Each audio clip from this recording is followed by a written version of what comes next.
All right, Mr. Leisman, you knew you are going first. Walk us through your takeaways from today, because it's extraordinary, all that we've heard. I was really glad to see that report because I was like you, Stephanie. It affirmed my sense that the White House had given 4 or 5 different types of guidance today that sort of jerked the market up, jerked it down. It was up as much as 1,000 points. And I think there was a bunch of relief. And look, whatever the market does right now, we're still down 8%, which is trillions of dollars of market cap from before Liberation Day. So when you say, I think you made the right point there, Stephanie, that if we go back to 50 or 60, that's no relief at all. Even if we go back to the 10% across the board, the market really hated that as well. Here's what's crazy, though. Despite all the money that's lost. Wait, that wasn't crazy? Wait. Yes. That wasn't crazy? This is crazy. Okay, you're right. Yeah, you're right. That is crazy. But I'm going to give you something crazier because I keep hearing this from sources, and every time I hang up the phone, I blow my mind. It blows my mind. Despite all the money lost, despite all the panic, all the headaches, all the tariff war rooms in offices around the country, I keep hearing the same thing. If Trump were to walk out tomorrow and just say, I made a mistake, or I made a mistake on all the countries except for China, let's just focus on that and start over, he'd be forgiven. People are that desperate to have this behind them. I'm not sure I'd put it that way, Stephanie, with respect. I think what the market would then assess is that their outlook for earnings would be much more robust and for the economy would be much more robust than it was before this sort of tariff turmoil that was out there.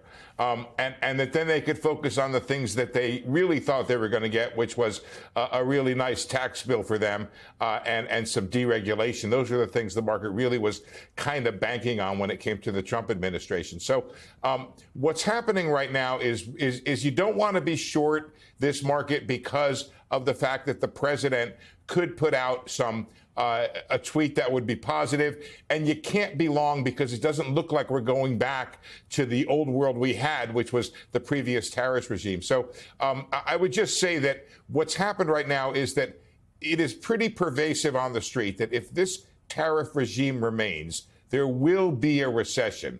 I think that the gentleman you quoted earlier, Torsten Slok from Apollo, said he's got a 90% recession probability under the current tariff regime. And then you have this other issue that we've talked about, which is that the Fed will be absolutely frozen. You'll have inflation on one hand, you'll have weaker growth on the other. It's called stagflation, and the Fed can't really help in that situation. So even if Donald Trump, and I know he's now claiming he doesn't want to replace Jay Powell, even if he did, even if he could, wouldn't that person in Powell's seat be kind of a sitting duck in an impossible situation, facing stagflation and a president who believes he works for him? Yeah, there is nothing good that would happen if the president replaced Jay Powell. Not only would it, over the long term, undermine the U.S. financial system, the dollar as the world's reserve currency, the bond market as the most liquid and risk-free market and important market in the world. You're right. That new guy or the new person wouldn't have very much flexibility either. What's interesting is they're talking about this gentleman, Kevin Warsh, a former Federal Reserve governor, who's about what they would call but the hardest money guy I know. I don't think he comes in there and cuts interest rates on behalf of President Trump if he were put in there. But it looks, let me just emphasize, it looks at this point as if cooler heads have prevailed and convinced the president to stop talking about this nonsense of replacing the Fed chair. We're going to talk about that in a moment, but I want to just play a bit of the mixed messaging that we've seen on trade policy from this White House. Watch this. On this point, I wish to be clear. America first does not mean America alone.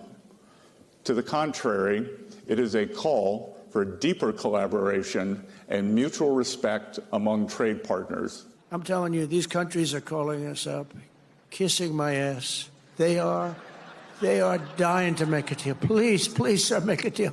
I'll do anything. I'll do anything, sir. Okay, so it keeps getting pitched to us, Luke, that Scott Bessent's the guy in charge now. He has Donald Trump's here, and there he is, basically quoting Janet Yellen, saying America first isn't America alone. You know, it's not America alone. We need partnerships. We need collaboration. And there's Donald Trump saying, yeah, they're kissing my ass. Well, I will say one thing I've learned about covering Trump, when he starts doing the bit about sir, please, sir, that's made up. Those calls didn't happen. Those are stories that he just likes to tell. So I don't really think that those type of calls, begging, is what's happening. I'm sure they are getting a lot of calls. We do know that countries are reaching out. We do know that people don't love the tariffs being put on them. They don't like the state of the world economy. And that's what you saw with the markets rebounding, with just a little glimmer of hope that we would return as a country to normal economic policy, right? Don't fire Jay Powell. Cut the tariffs on China. Like, markets are rallying because people want to see their 401ks do well. They don't like this chaos in the markets. And so, yeah, you know, I don't really think Trump and Bessent are always on the same page, but you know, I don't always believe everything Trump says either. But Sam, now the White House is leaking out these stories to sort of elevate Scott Bessent, to try to make us believe, right? Because for the last 2 weeks, people are going, man, I miss Gary Cohn. I miss Steve Mnuchin. I miss Jared Kushner. There are no guardrails on this president. Right. So now they're trying to make us believe, well, Scott Bessent is the man in charge. He's going to help Donald Trump, and Donald Trump's gotten some bad advice. Yeah. But we keep pegging Peter Navarro as the one to blame. Peter Navarro's views are Donald Trump's views. Right. It's not that he's getting bad advice. Donald Trump has been expressing these views on trade for 40 years. Yeah. Well, two things can be true. One is that, yes, this is Donald Trump's worldview. He's been wanting to do this since the 80s, maybe even prior to then, and that Peter Navarro is sort of a reflection of that worldview. The other thing that is true is that Donald Trump can be persuaded to do things depending on who is the last person to talk to him. And so we get a lot of these stories about how Howard Lutnick and Scott Bessent are, you know, strategically running in when Peter Navarro is on the other side of the White House complex so they can just get Donald Trump's ear. I will note, to your point, there's been a lot of strategic leaking about how Scott Bessent is, you know, talking to J.P. Morgan, you know, talking to all these business leaders and giving them what they want to hear as a way to almost calm the markets, right? But ultimately, and you would know this better than I do, this stuff, this chaos, this constant up and down, it will have a long-term impact, and that's why you see the dollar weakening. It's why you see what you see in the bond markets. Yes, they may end up cutting deals, but if you're a foreign country, a foreign government, you certainly have to look at the long term and say, is it wise to put all our eggs in the U.S. basket, or should we start looking at cutting other deals that maybe can circumvent around the United States market? Earlier today, there was reporting that Elon Musk, who is obviously against these tariffs, has grown frustrated with some of Donald Trump's advisors. Yes, obviously Peter Navarro, but to the point I just made to Sam, these are Donald Trump's views. They're not just Peter Navarro's. Right, exactly. And I think the line that the White House used when they learned some of this infighting was taking place was boys will be boys, right? But I think when it comes to Elon Musk, you have this really fascinating case where he has been one of Donald Trump's biggest allies. He's been really out there with the Doge cost-cutting effort.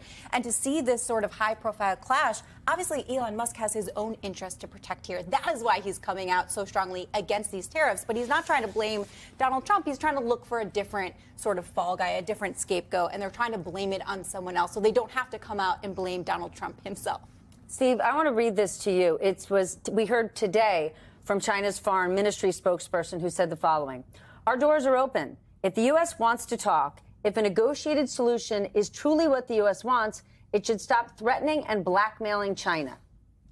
Yes, the president has softened his rhetoric on China this week, but does that kind of language make you feel like they're going to get anywhere close to a deal in the coming weeks?